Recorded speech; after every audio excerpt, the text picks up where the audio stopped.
Welcome to the RailCat Chat Spring Training Edition. I'm Matt Friedman. I'm here with RailCat's manager, Greg Taggart, and the wait is just about over. We are almost at RailCat's baseball season. Spring training is just about to start. Players are starting to arrive for spring training, and RailCat's opening day is just a couple weeks away on May 16th here at home against the Lincoln Salt Dogs. That is a Thursday at 7:10 for RailCat's opening day to start the 2013 season.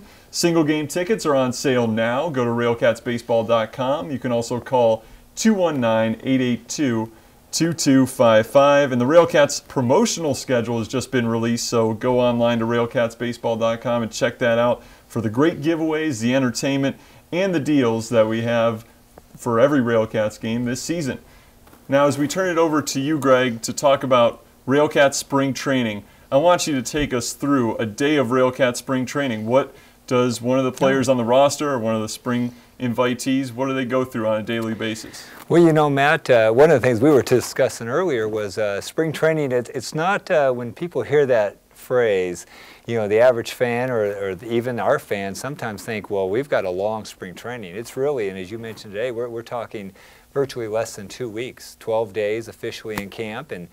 And so whether, you know, spring training sometimes can fool the player as well. Many of our players in the past, or many guys who are new to the RailCats or independent baseball, they come in with the mindset that it's spring training. I've got a little bit of time to get in shape. Well, you know, day one, to give you an example, day one we jump right into it. You know, we have a test to test their conditioning each year. You know, we jump into a full practice and simulated game environment where the pitchers are throwing live to hitters, and that's day one of camp. So it can be a little bit of a surprise, and we try to prepare the players as much as possible. But you know, the first 3 days of camp are really just practice, like you would, but they're practice with an emphasis on live action as well. So we break it up into almost a two-part event each day, where we'll practice in the morning, have some live interaction with the players in the afternoon, and then day 4 starts the exhibition schedule. I mean, it's 3 days of practice and routine. Day 4 with the exhibition schedule, and we play 7 games this year. One less than's been the norm for us, and but we'll you know, and after that, you know, 12 days you set your roster and you get ready to go. It all happens in a, you know, as you just talked about, the anxiousness that gets here to this day, and you know, I look forward to it every year. But this last month is always the most difficult on the players, the manager, probably the staff. Everybody's excited. The promotional schedule's out, but what happens is on May 2nd, when we have the open tryout camp, and then May 4th, when spring training starts, it all happens very quickly, and that 12 days is gone in a flash. Just about 2 weeks for RailCats players to go through spring training, as opposed to major leaguers where they're 5 or 6 weeks of spring training. So a much different process. Now, during major league spring training, people always say the pitchers are ahead of the hitters. Do you see anything similar here, or do you see it the other way around? You know, I think what we see here is the pitchers who have prepared right are a little bit ahead of the hitters. The one toughest thing that the hitters have to face is in this extended off season that many of our guys have, unless they were in a spring training with a major league club, you know, which many of the players come from those situations. We have a few of those players, Drew Martinez, Danny Polfru signed with us, and those guys were in camp. They saw some live pitching, but that's the toughest thing. You can get all the tee work in or the soft toss, which the players do. They could do that in batting cages, but to get actual live at bats, and that's one of the theories that we have here, and that's why we jumpstart things on day one. On day one, our hitters will see live pitching at 100%, and you know, that's one of the things we try to see. So we try to expedite that a little bit, but probably not as drastic here as you see in Major League Baseball, because in Major League Baseball, those pitchers report many times 2 weeks prior to the position players. They throw bullpens, they get their arms ready a little bit more. And I think if both cases could do it better, major leaguers would want to shorten their spring training, and we would want to extend ours by several days. I think ours is maybe just a little too short. And you mentioned it's kind of a challenge for the players to jump right into it. Right. What about on the staff side, with you as the manager needing to make those roster decisions? How tough is it for you to judge these players on this very small sample size? It is, without a doubt, regardless of how long I've done this before, and maybe a little different in the early years of independent baseball, because you played a lot of inter-squad games where your team, you would bring in 40 to 50 players in spring training, and especially in that first 7 to 8 years, because the whole idea of independent baseball was to give opportunities. So you had a lot of guys in spring training. You would inter-squad virtually every day. You had a little, you know, the players were a little bit more even, so you had some tough decisions. But here, the window to evaluate a player is very quickly, and actually we say 12 days. I think the final roster this year has to be set on the evening of the 10th day of spring training. So you've got 10 days, virtually those 7 exhibition games and those 3 days of workouts, and it is without a doubt the toughest. And I'll tell you right now, Matt, we'll make a mistake on some guys. It happens every year. Not that we make a mistake on guys, because if we've done our job well, every player here in camp can compete for a job. There's no doubt about that. We have good players that can compete against each other. However, you know, it's never been the case, and if we'd be the first team that ever do it, if you start the season with the same 22 you end the season with. It just doesn't happen. Part of that is those evaluations in spring training, trying to make a decision based on 6 at-bats, 7 at-bats, a couple days. It's very difficult. Greg, you mentioned just a few questions ago talking about the conditioning that the players go through in a conditioning test on the first day of spring training. That mile run they have to do, I know that you don't make a big deal about it, but it's kind of become called the Taggart Mile, when all the players have to run a mile around the warning track here at U.S. Steel Yard. When did you start doing that, and what do you get out of seeing them run that mile? You know, all that does for us, and you know, probably I don't make a big deal because I don't run the mile, so I don't want to sound like a hypocrite. but we keep calling it the Taggart Mile. The players may start expecting me to run it. So, but what have we done? First of all, to answer your first question, it's something I've done since the very first year we've managed, or I managed in 1995, you know, with our first club. And we've done it in something that every team, whether it's Major League Baseball, you know, your college baseball programs, do some kind of conditioning test. What we've found over the years, all that tells us, has this player been doing what he needs to do in the off season? You know, aside from the throwing, the hitting, are those legs going to be ready? Is this guy prepared?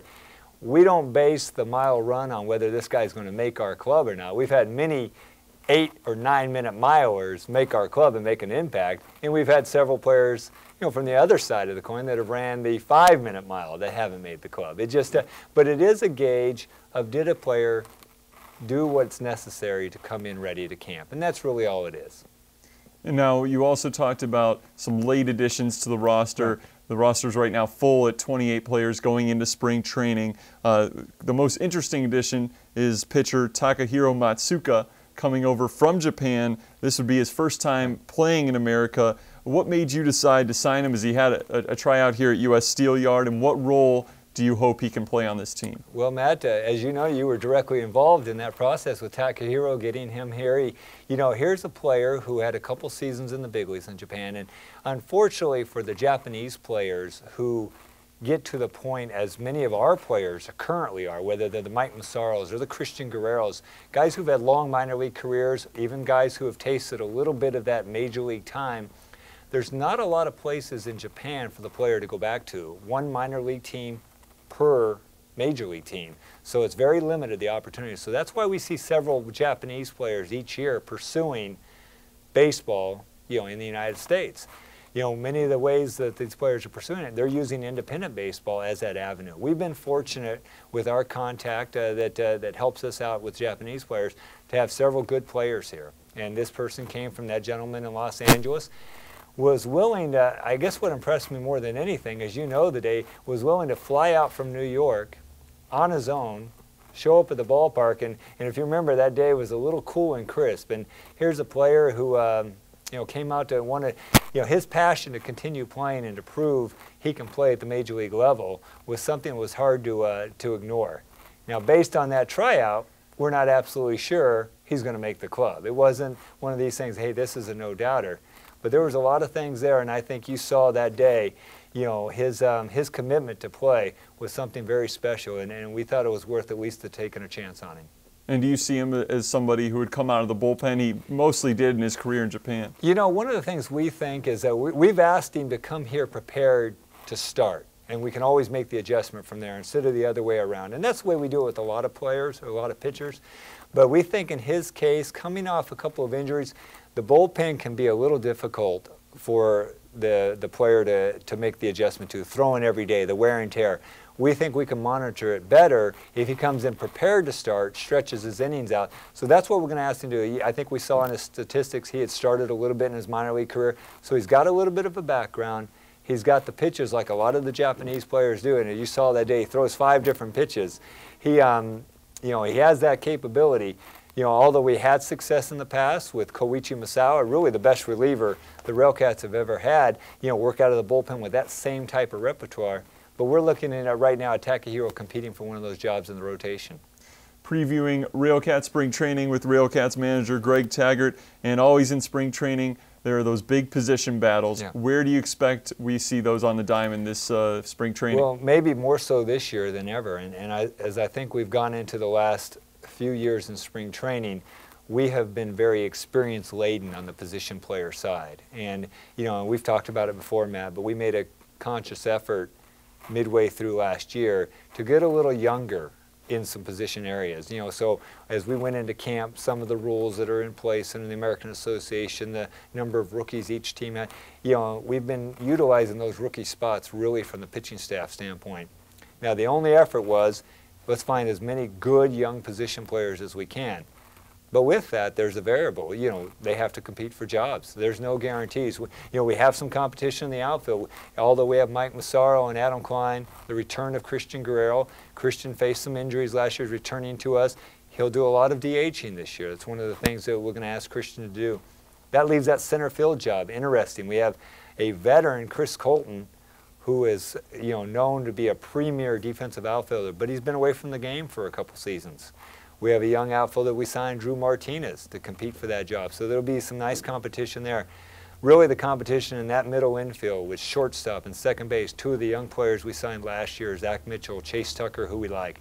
A couple of the young players we brought in, Al J. Davis, Danny Pulfer, the first base job, wide open. You know, from a staff standpoint, it's exciting, but also from a manager standpoint, you know, a little unsure because, you know, we loved what we saw with many of these players last year, and we think they're capable of playing. But it's a lot different in August than it is the next year, and you tend to see, you know, some of those things. And really, spring training will tell us a little bit of the story, but I think we'll know a little bit more on opening night in Lincoln on May 16th. And it will be very exciting to see how that all plays out. Again, May 16th.